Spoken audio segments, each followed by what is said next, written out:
जिले की सबसे बड़ी अधिकारी डीएम नेहा शर्मा एक सुबह सादे कपड़ों में बिना किसी सरकारी रब के सब्जी खरीदने बाजार पहुंची। उनके चेहरे पर सादगी थी, चाल में आत्मविश्वास। लेकिन किसी को अंदाजा तक नहीं था कि यह महिला इस जिले की डीएम है। नेहा सीधा एक ठेले के पास जाकर रुकी, जहां एक करीब 30 साल की सब्जी वाली औरत सब्जियां बेच रही थी। नेहा ने मुस्कुराकर उससे सब्जियों के दाम पूछे ही थे कि तभी एक छोटा बच्चा दौड़ता हुआ आया और उस औरत से लिपट कर बोला, मम्मी मुझे स्कूल छोड़ दो ना, लेट हो रहा है, नहीं तो टीचर डांटेंगे। सब्जी वाली बोली, बेटा थोड़ी देर रुक जा, मैं पहले इनको सब्जी दे दूं, फिर तुझे छोड़ने चलेंगे। बच्चा जिद करता रहा, नहीं मम्मी अभी चलो ना प्लीज, बहुत देर हो गई है। ये सब देखकर डीएम नेहा शर्मा का दिल पसीज गया। वो मुस्कुराकर बोली, आप बच्चे को स्कूल छोड़ाइए, मैं आपकी दुकान संभालती हूँ। सब्जी वाली थोड़ी हिचकिचाई, पर नेहा के भरोसे भरे लहजे ने उसे हिम्मत दी। उसने कहा, ठीक है बहन, मैं जल्दी लौट आऊंगी। और फिर वो अपने बेटे को लेकर स्कूल की ओर निकल गई। इधर नेहा ठेले पर खड़ी थी, चारों ओर के माहौल को गौर से देख रही थी। तभी एक मोटरसाइकिल ठेले के पास आकर रुकी।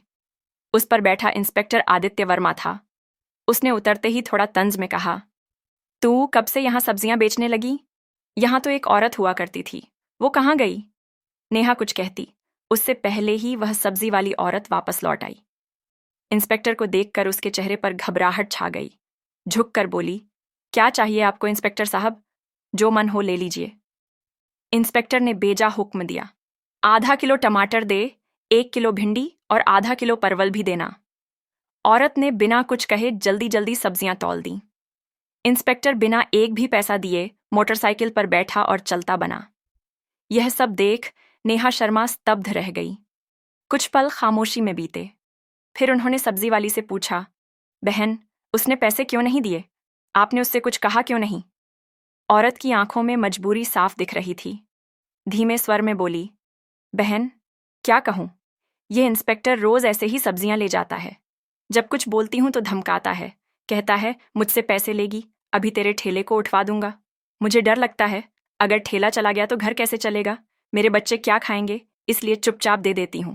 यह सुनकर डीएम नेहा शर्मा के चेहरे का रंग बदल गया। अंदर तक हिल गई वो। उन्हें यकीन नहीं हो रहा था कि कानून के रक्षक खुद कानून का मजाक उड़ा रहे हैं। उन्होंने गंभीर स्वर में कहा, बहन अब ऐसा नहीं होगा, मैं अब आपके साथ हूं। इंसाफ दिलाना मेरा फर्ज है। आप एक काम कीजिए, मेरा नंबर लें, लीजिए। कल जब आप ठेला लगाएंगी तो आप नहीं, मैं वहां रहूंगी। आप घर पर आराम कीजिए। बाकी मैं देख लूंगी कि वह इंस्पेक्टर पैसे देता है या नहीं, और अगर नहीं देता तो मैं उसे कानून की ताकत दिखाकर ही रहूंगी। औरत की आंखों में आंसू थे, लेकिन पहली बार उसमें राहत और उम्मीद झलक रही थी। अगली सुबह नेहा शर्मा ने एक गांव की औरत का भेष बनाया। ना कोई मेकअप, ना कोई पहचान। साधारण साड़ी पहने, सिर पर पल्लू रखे, वो ठेले पर आ खड़ी हुई। ठेले पर ढेर सारी सब्जियां सजाई गईं। सब कुछ तैयार था। कुछ ही देर में वही इंस्पेक्टर आदित्य वर्मा अपनी मोटरसाइकिल पर वहां पहुंचा। इंस्पेक्टर आदित्य वर्मा ने अपनी मोटरसाइकिल ठेले के पास लगाई और घूरते हुए बोला, क्या बात है, आज फिर तुम यहां? वैसे तुम उसकी क्या लगती हो? कल भी तुम यहीं थी और आज भी। नेहा शर्मा, जो अब भी गांव की एक आम महिला के रूप में खड़ी थी, धीरे से बोली, मैं की बहन हूं, इसलिए आज उसकी जगह ठेला संभाल रही हूं। इंस्पेक्टर ने घिनौनी मुस्कान के साथ कहा, तो तुम तो अपनी बहन से भी ज्यादा खूबसूरत निकली, बहुत प्यारी लग रही हो आज। फिर आंखों से उसे ऊपर से नीचे तक देखता रहा और बेहूदे लहजे में बोला, वैसे छोड़ो यह सब, मुझे 1 किलो टमाटर चाहिए और साथ में थोड़ा धनिया और मिर्च भी दे देना। नेहा ने बिना कोई प्रतिक्रिया दिए सब्जियां तौली और चुपचाप उसके हाथ में दे दी। जैसे ही इंस्पेक्टर सब्जियां लेकर पलटने लगा और मोटरसाइकिल स्टार्ट की, नेहा ने सख्त आवाज में कहा, रुकिए, आपने अभी तक सब्जियों के पैसे नहीं दिए। सब्जियों के पैसे दीजिए, ऐसे नहीं चलेगा। इंस्पेक्टर झुंझुलाकर बोला, कौन से पैसे? मैं तो रोज फ्री में लेता हूं, अपनी बहन से पूछ लेना, वो तो कुछ नहीं कहती। और तुम ज्यादा जुबान मत चलाओ मेरे सामने। वो फिर से जाने लगा। तभी नेहा ने तेजी से कहा, आप मेरी बहन से चाहे जैसे लेते हो, लेकिन मुझसे नहीं। सब्जियों के पैसे देने होंगे।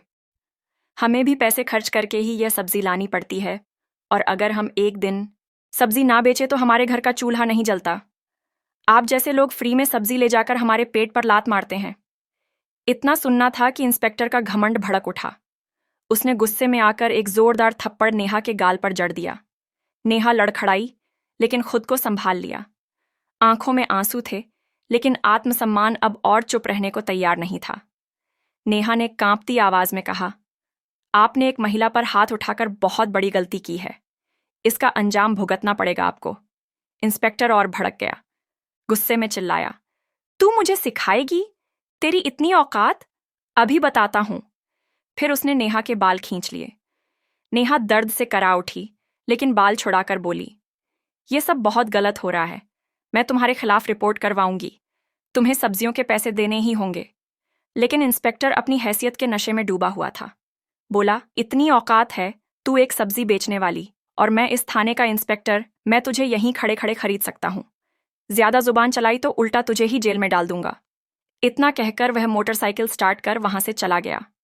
नेहा गुस्से से कांप रही थी, लेकिन अब भी उन्होंने खुद को संयमित रखा। वह जानना चाहती थी कि यह इंस्पेक्टर कितनी हद तक गिर सकता है। कुछ पल ठेले के पास बैठने के बाद उन्होंने सब्जी वाली को फोन किया और कहा, अब तुम ठेले पर आ जाओ। सब्जी वाली के आते ही नेहा वहां से चुपचाप निकल गई। घर जाकर उन्होंने अपने साधारण कपड़े बदले और पीले रंग का सलवार सूट पहनकर एक सामान्य महिला की तरह बिना किसी पहचान के थाने पहुंची। थाने में पहुंचते ही उन्होंने देखा कि इंस्पेक्टर आदित्य वर्मा वहां मौजूद नहीं था। एक हवलदार डेस्क पर बैठा था। नेहा ने सीधा उससे पूछा, मुझे रिपोर्ट दर्ज करानी है। इंस्पेक्टर आदित्य वर्मा कहाँ हैं और एसएओ साहब से मिलना है। हवलदार ने जवाब दिया, इंस्पेक्टर साहब कुछ काम से घर गए हैं और एसएओ साहब भी फील्ड विजिट पर बाहर गए हैं। आप चाहे तो कुछ देर बैठ जाइए। नेहा की आंखों में अब इंसाफ की आग थी और यह आग अब रुकने वाली नहीं थी। थाने में कुछ ही पल बीते थे कि अचानक दरवाजा खुला और भीतर एसएओ रतिक राणा ने प्रवेश किया। भारी कदमों के साथ अंदर आते ही उसकी नज़र पीले रंग का सलवार सूट पहने उस साधारण सी दिखने वाली लड़की पर पड़ी, जो और कोई नहीं बल्कि डीएम नेहा शर्मा थी। रतिक राणा ने कड़क आवाज में पूछा, तुम कौन हो और यहाँ क्यों आई हो? नेहा ने शांत स्वर में कहा, मुझे रिपोर्ट दर्ज करवानी है। ये सुनकर रतिक राणा व्यंग में मुस्कुराया और बोला, रिपोर्ट करवानी है तो पहले कुछ खर्चा पानी लाया है। यहाँ रिपोर्ट दर्ज कराने के लिए 10 से 20 हजार लगते हैं। लाई हो तो निकालो फटाफट, फिर लिखवाता हूं तुम्हारी रिपोर्ट। यह सुनते ही नेहा शर्मा का चेहरा सख्त हो गया। उन्होंने गंभीर स्वर में कहा, किस बात का पैसा? रिपोर्ट दर्ज करवाने के लिए कोई शुल्क नहीं लगता। आप रिश्वत क्यों मांग रहे हैं? प्रतीक राणा हंसते हुए बोला, तुम्हें किसने कहा कि मुफ्त में रिपोर्ट होती है? यहाँ जो भी आता है अपनी मर्जी से पैसे देता है, और अगर नहीं देगा तो उसकी रिपोर्ट नहीं लिखी जाएगी। अब तुम्हारी मर्जी है। नेहा ने गहरी सांस ली, फिर बोली, ठीक है, लीजिए RS10, अब रिपोर्ट लिखिए।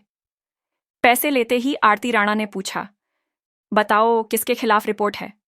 नेहा ने गंभीर होकर कहा, इंस्पेक्टर आदित्य वर्मा के खिलाफ। उन्होंने एक सब्जी बेचने वाली औरत से बदतमीजी की। रोज उसके ठेले से बिना पैसे के सब्जियां उठाते हैं, और जब मैंने विरोध किया तो मुझ पर हाथ उठाया। मैं इस पर सख्त कानूनी कार्यवाही चाहती हूं। रतिक राणा का चेहरा स्याह पड़ गया। घबराहट उसके चेहरे पर साफ दिख रही थी। उसने हकलाते हुए कहा, वह तो हमारे थाने के सीनियर इंस्पेक्टर हैं, और वैसे भी अगर कोई फ्री में सामान दे दे तो इसमें क्या गलत है? हम पुलिस वाले हैं, थोड़ा बहुत चलता है। नेहा अब सब समझ चुकी थी। यह सिस्टम अंदर से सड़ चुका था। यह केवल वर्दी नहीं, गरीबों की मजबूरी का सौदा कर रहे थे। उन्होंने कुछ नहीं कहा, बस चुपचाप थाने से निकल गई। लेकिन उनकी आंखों में अब एक आग जल चुकी थी। अगले दिन सुबह डीएम नेहा शर्मा वर्दी पहनकर गाड़ी से सीधे उसी थाने में पहुंची। साथ में उनके सरकारी गार्ड्स भी थे। थाने के गेट पर वर्दी में उन्हें देखकर सारा स्टाफ हक्का बक्का रह गया। अंदर घुसते ही इंस्पेक्टर आदित्य वर्मा और एसएचओ रतिक राणा दोनों मौजूद थे। दोनों के चेहरे पर हवाइयां उड़ गईं जब उन्होंने सामने उसी लड़की को देखा जिसे उन्होंने अपमानित किया था। लेकिन आज वह आम औरत नहीं थी, बल्कि जिले की डीएम थी। घबराए हुए दोनों एक साथ बोले, आप कौन हैं और ये वर्दी क्यों पहनी है? नेहा की आंखें अब एक अधिकारी की गरिमा से चमक रही थीं। उन्होंने गंभीर स्वर में कहा, वर्दी नहीं दिख रही? मैं हूं इस जिले की डीएम नेहा शर्मा, और मैं अब सब जान चुकी हूं कि इस थाने में किस तरह गरीबों को धमकाया जाता है। उनसे पैसे ऐंठे जाते हैं और कानून के नाम पर अत्याचार किया जाता है। दोनों के पांव तले जमीन खिसक गई। घबराहट में उनकी आवाज कांपने लगी। मैडम, ये क्या कह रही हैं आप? अगर आप वाकई डीएम हैं तो हमें कोई आईडी दिखाइए। नेहा ने बिना एक शब्द कहे अपने बैग से सरकारी पहचान पत्र निकाला और आरिक राणा के सामने रख दिया। आईडी देखकर रतिक राणा के हाथ कांपने लगे। उसके चेहरे से सारा रंग उड़ गया। तुरंत हाथ जोड़ते हुए नीचे झुक गया। माफ कर दीजिए मैडम, मुझे नहीं पता था कि आप डीएम मैडम हैं। मुझसे बहुत बड़ी गलती हो गई। पीछे खड़ा इंस्पेक्टर आदित्य वर्मा भी अब तक घबराया हुआ था। वह भी हाथ जोड़कर बोला, मैडम जी, माफ कर दीजिए। जो हुआ गलती में हुआ, आगे से कभी नहीं होगा। दोनों अधिकारी अब शर्मिंदगी में सिर झुकाए खड़े थे, लेकिन डीएम नेहा शर्मा की आवाज में अब कोई नरमी नहीं थी। उन्होंने कठोर स्वर में कहा, आज से तुम दोनों सस्पेंड हो। डीएम नेहा शर्मा ने खड़े स्वर में दोनों अफसरों की ओर देखा और बोली, तुम दोनों माफी के लायक नहीं हो। आज जो तुमने किया है वो एक अधिकारी नहीं, एक अपराधी करता है। अगर मैं तुम्हें माफ कर दूंगी तो तुम फिर वही हरकतें करोगे। फिर किसी गरीब को कुचलोगे, फिर किसी मासूम की आवाज दबाओगे। इतना कहकर वह आगे बढ़ने लगी, लेकिन तभी इंस्पेक्टर आदित्य वर्मा और एसआईओ रतिक राणा दोनों उनके पैरों में गिर गए। आंखों में पश्चाताप और चेहरे पर शर्म साफ झलक रही थी। मैडम, आप बिल्कुल सही कह रही हैं। हम वाकई माफी के लायक नहीं। प्रतीक राणा बोला, लेकिन एक आखिरी मौका दीजिए। हम सच में बदल जाएंगे। आज के बाद किसी गरीब को नहीं सताएंगे, किसी से फालतू पैसे नहीं लेंगे और हर फरियादी की इज्जत करेंगे। आदित्य वर्मा ने भी सिर झुकाकर कहा, हमें माफ कर दीजिए मैडम। वादा करते हैं कि दोबारा ऐसी गलती नहीं होगी, और अगर हो भी गई तो आप हमें सस्पेंड नहीं, सीधे जेल भेज देना। नेहा शर्मा कुछ देर चुप रही। उनकी आंखें दोनों की नम आंखों और डरे हुए चेहरे पर टिक गई। फिर उन्होंने गहरी सांस ली और गंभीर स्वर में बोली, ठीक है, मैं तुम्हें माफ कर रही हूं, लेकिन यह आखिरी मौका है। अगली बार अगर किसी भी गरीब की आवाज मुझ तक पहुंची, अगर फिर किसी ने कहा कि थाने में अन्याय हुआ है, तो मैं तुम दोनों को सिर्फ सस्पेंड नहीं, सलाखों के पीछे डालूंगी, और इस बार कोई माफी नहीं होगी। दोनों अफसरों ने सिर झुका लिया। नेहा शर्मा ने थाने से बाहर निकलते वक्त एक नजर पूरे स्टाफ पर डाली और बोली, पुलिस की वर्दी डराने के लिए नहीं, भरोसा देने के लिए होती है। इस वर्दी की इज्जत तभी होगी जब इसे पहनने वाले खुद इज्जत देना सीखेंगे। डीएम के जाते ही पूरे थाने में सन्नाटा छा गया। सबके चेहरों पर शर्म और सोच की लकीरें थीं। उस दिन के बाद पूरा थाना जैसे बदल गया। अब ना कोई रिश्वत लेता था, ना किसी गरीब की आवाज दबाई जाती थी। हर फरियादी की बात सुनी जाती। रिपोर्ट बिना पैसों के दर्ज होती और सड़क से बाजार तक हर जगह पुलिस लोगों की मदद करती नजर आने लगी। सब्जी वाली औरत भी अपने ठेले पर मुस्कान के साथ बैठती थी, क्योंकि अब उसे किसी का डर नहीं था।